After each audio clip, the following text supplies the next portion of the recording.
jasad kita. Begitu ruhnya nggak ada, badan hanya menjadi bangkai.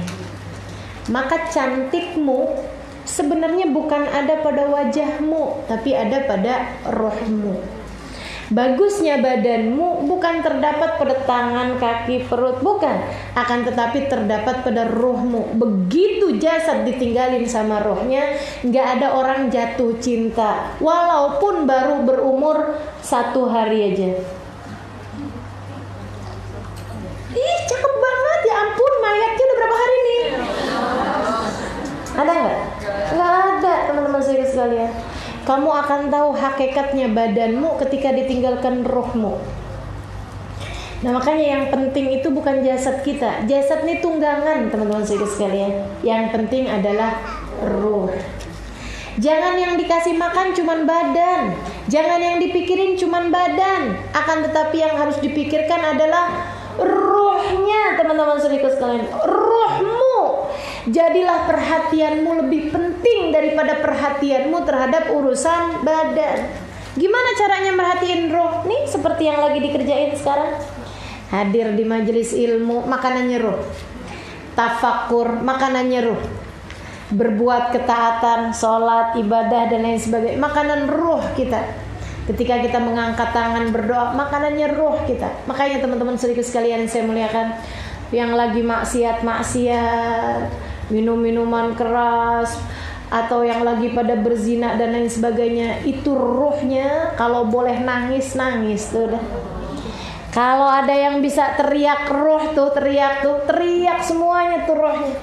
Nah itu ruh, teriakannya ruh nggak bisa didengar sama badan-badan karena udah terlalu disakiti rohnya. Makanya begitu kemudian mereka tersadar, terbangun atau insaf atau sadar, orang sekarang kemudian menyebutnya dengan istilah hijrah, gitu kan ya? Ketika dia paham kemudian, ya Allah, kemana saja saya selama ini? Bukan kemana badannya, tapi kemana rohnya. Saya sedang jauh dari agama ini. Itu yang lagi jauh badannya apa? Rohnya, teman-teman sekalian. Ini rohmu. Rohmu ini sebenarnya aslinya bercahaya benar, karena ia tercipta dari cahayanya Nabi Muhammad SAW. Yang mana cahayanya Nabi Muhammad tercipta dari cahayanya Allah Subhanahu wa ta'ala.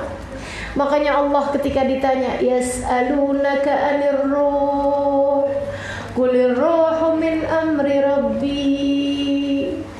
Masya Allah. Mereka bertanya kepadamu tentang ruh, sampaikan kepada mereka, ruh adalah urusan Tuhanku. Jadi urusan kita sama Allah itu urusannya sama ruh, teman-teman sekalian. Kita nggak bisa berurusan sama Allah dengan badan. Badanmu kamu mau bikin sholat kayak apapun juga, lisanmu kamu pakai buat berzikir kayak apapun juga, kalau hatimu nggak nyambung sama Allah Subhanahu Wa Taala, kamu sholat hanya ingin biar cepet datang jodohnya, misalnya gitu ya, nggak ada nyambungnya sama Allah Subhanahu Wa Taala. Kamu berzikir hanya agar rezekimu ditambah, misalnya. Teman-teman sekalian, Allah melihatnya, oh kamu nggak menginginkan aku, kata Allah Subhanahu Wa Taala. Nah itu rohmu kemudian tidak sedang dalam keadaan taat kepada Allah Subhanahu Wa Taala. Kamu tidak dianggap oleh Allah Subhanahu Wa Taala. Makanya rohmu perhatiin. Pagi-pagi sebelum mikirin mau makan apa pagi hari ini, kita pikirin dulu bagaimana sholat subuhku hari ini. Adakah kamu bangun sebelum subuh, kemudian beberapa rakaat kamu mengangkat tanganmu kepada Allah, ya Allah, terimalah aku sebagai hamba-Mu. Ya Allah, jangan pernah Kau campakkan aku. Meski begitu banyak dosa telah aku lakukan di masa-masa yang dulu, ya Allah, sayangilah aku. Itu teman-teman saudaraku sekalian, ruhmu perlu makanannya, perlu hubungannya sama Allah Subhanahu Wa Taala. Ia akan selalu kembali karena ia diciptakan dari cahaya Allah Subhanahu Wa Taala yang terbias dalam cahaya Nabi Muhammad alaihi salatu wassalam. Makanya roh nih, saudaraku sekalian saya muliakan, coba deh. Kalau pas kita lagi sholawatan, pas kita lagi cerita-cerita tentang Nabi Muhammad, roh tuh kayak santai, tenang, enak.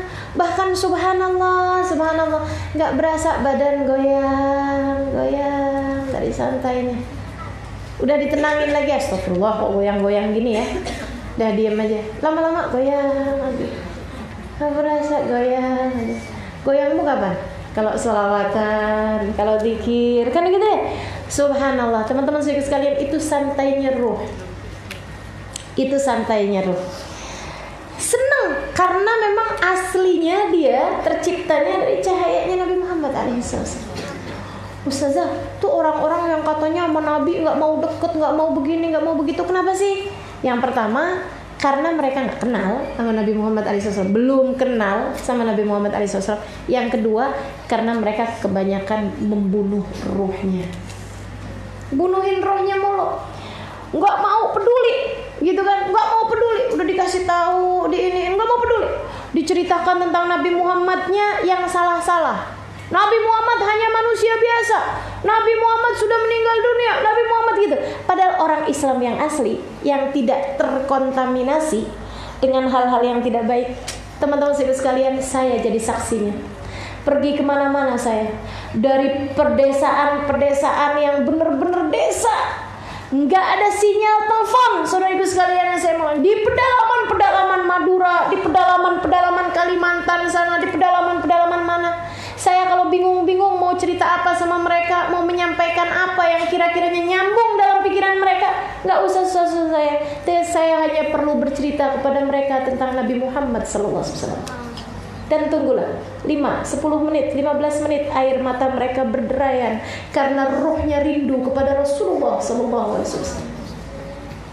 Saudaraku sekalian yang saya muliakan, ruh yang mengikuti Nabi Muhammad alaihissalam, ruh yang la ilaha illallah Muhammad Rasulullah, akan selalu mencari Allah dan Rasulnya sebagai yang dapat mengenyangkan ruhnya.